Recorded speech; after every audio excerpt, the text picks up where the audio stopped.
Right before Christmas, 3 beautiful Polytechnic students decided to follow their boyfriends to a small party. Little did they know, their innocent plans would soon turn into a December sacrifice. This story is a powerful lesson for young girls today. Here's what happened. It was a peaceful morning, as usual. Mama Chioma woke up early, her heart feeling heavy, like a stone sinking in a river. She knelt on her mat and began to pray, her voice rising like the crow's call at dawn, waking her children to join her. Chioma, her beautiful daughter, who was in her final year at Polytechnic, knelt beside her.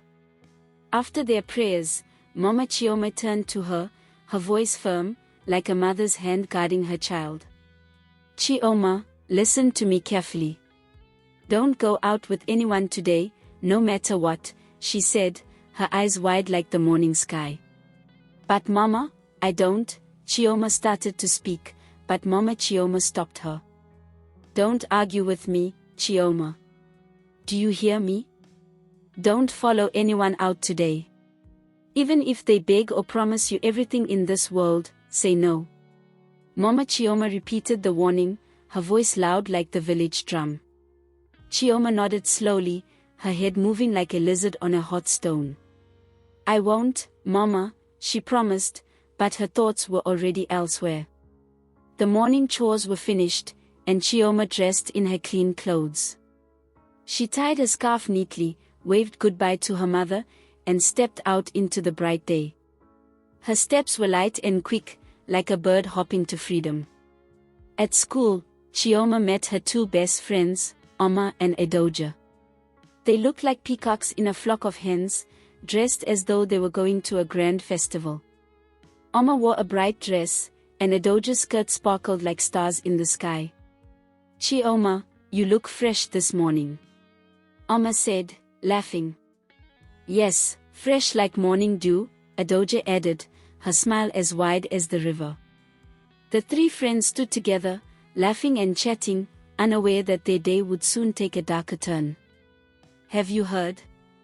Oma said, her eyes sparkling like sunlight on water. Classes are cancelled until next year. Ah, so my transport fare was wasted today, Chioma sighed, shaking her head. Don't mind them, Edoja grinned. But don't worry, we won't let the day go to waste. Chioma frowned. What do you mean? We're going to a party, Oma announced excitedly, clapping her hands. A small one, nothing serious. Come with us, Chioma. Chioma froze, her mother's warning echoing in her mind like the sound of a gong signaling danger. I can't, she said, shaking her head. I need to study. I can't just waste my time. Oma rolled her eyes, and Edoja leaned in closer, her voice soft and teasing. It's just a small party, Chioma. No harm will come. We'll dance, eat, and then head back. Don't be boring.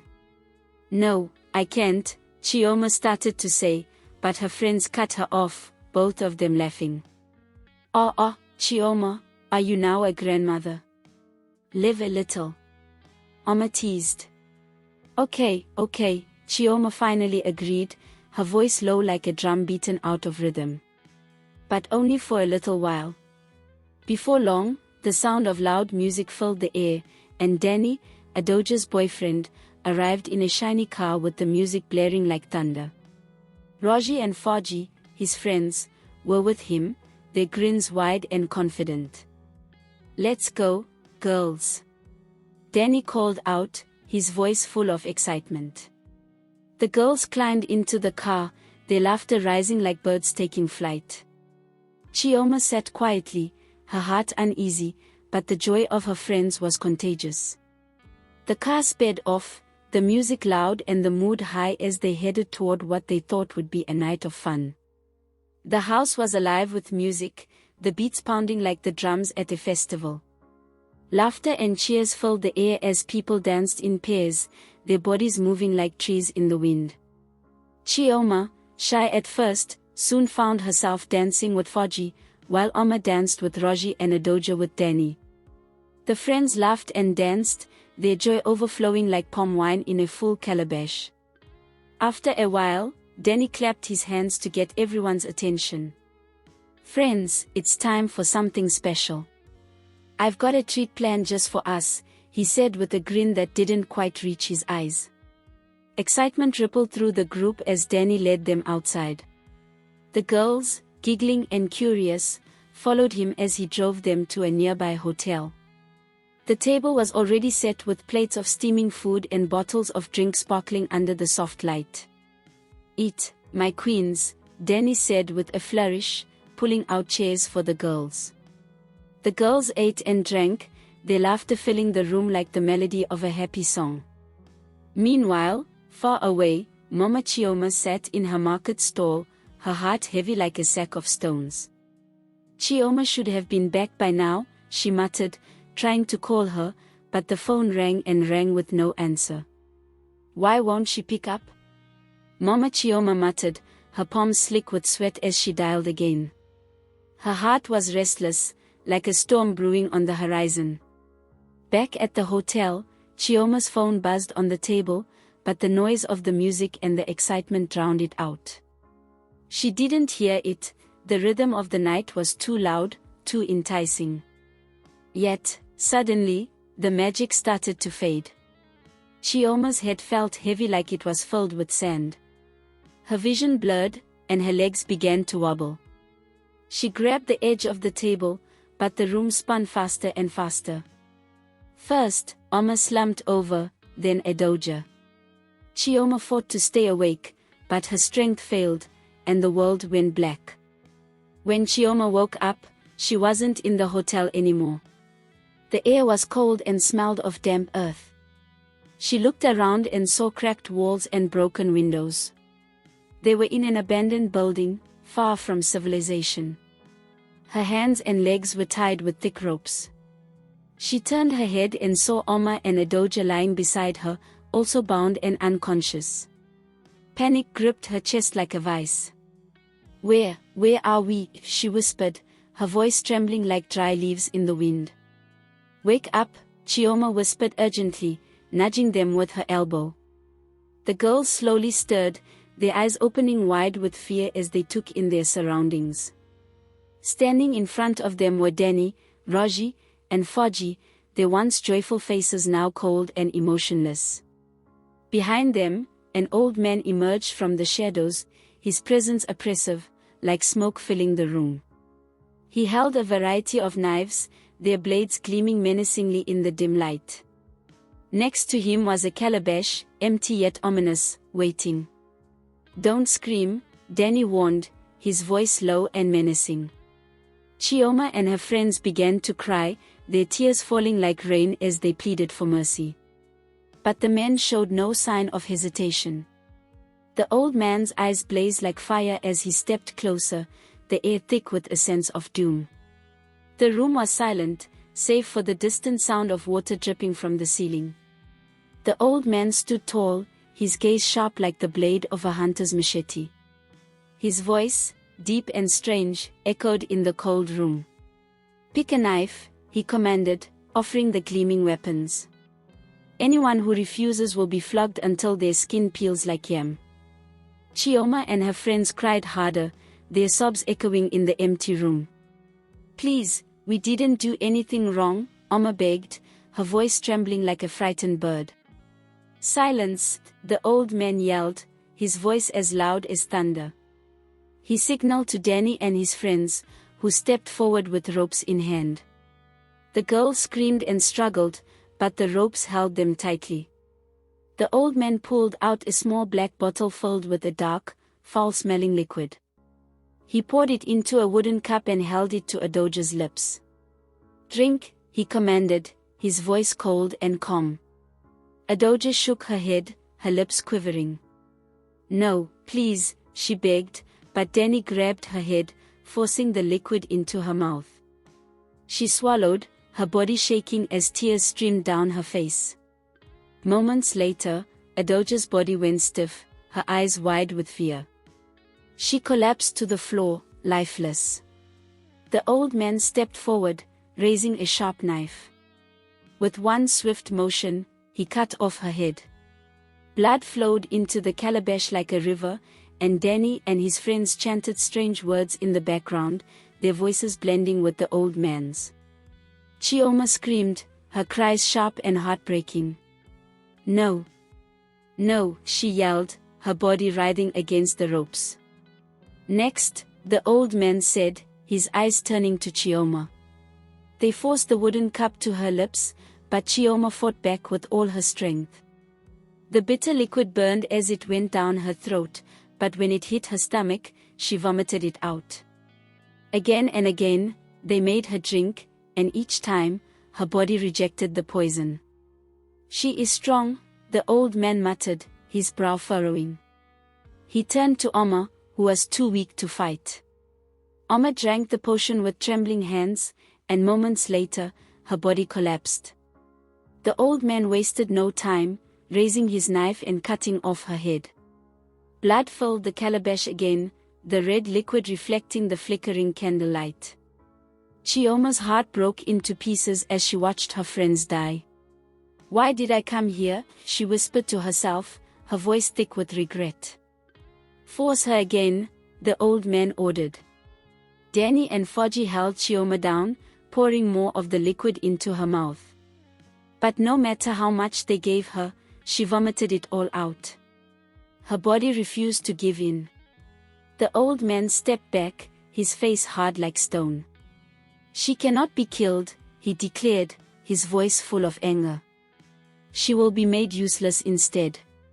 Let her live as nothing but a shell." Chioma's body was weak from the pain, her tears mixing with the dirt on her face. She sat in the darkness, feeling lost as the old man prepared for the next part of his strange ritual. Back at the market, life was busy, but Mama Chioma felt a deep worry in her heart. Her hands shook as she arranged the yams on her wooden table. She wiped the sweat from her forehead and picked up her phone again. "Chioma, pick up," she whispered, dialing her daughter's number for the 10th time. The phone didn't ring, it was turned off. Mama Chioma's heart raced, her thoughts full of fear. "God, please protect my child," she prayed quietly, her lips moving fast. The noise of the market around her made it hard to focus. Far away, Danny and his friends followed the old man's last orders. Chioma, barely awake, was thrown out of the car onto the roadside, not far from the market. Her clothes were torn, her body was covered in bruises, and her skin was stained with blood. She lay still, like a rag doll tossed in the dirt. As the car sped away, a market woman was the first to see Chioma. She screamed, dropping the basket of tomatoes she was holding. "Ah! Somebody come! They just dumped her." People rushed to the scene, shouting and looking scared. "Who is she? What happened to her?" they asked, their faces full of shock. Mama Chioma's store was close by. She heard the noise and rushed toward the crowd, her feet moving faster than ever before. When she saw her daughter, her knees gave way, and she cried out in pain. "Chioma! My child!" Chioma opened her eyes weakly, her voice barely a whisper. "Mama," she whispered before she passed out into Mama Chioma's arms. Mama Chioma's tears flowed freely as she held her daughter, feeling the weight of what had happened. Her beautiful Chioma was now a broken version of herself, her body hurt, and her spirit was crushed. Without hesitating, Mama Chioma picked up her daughter, her strength coming from fear and love. "Make way!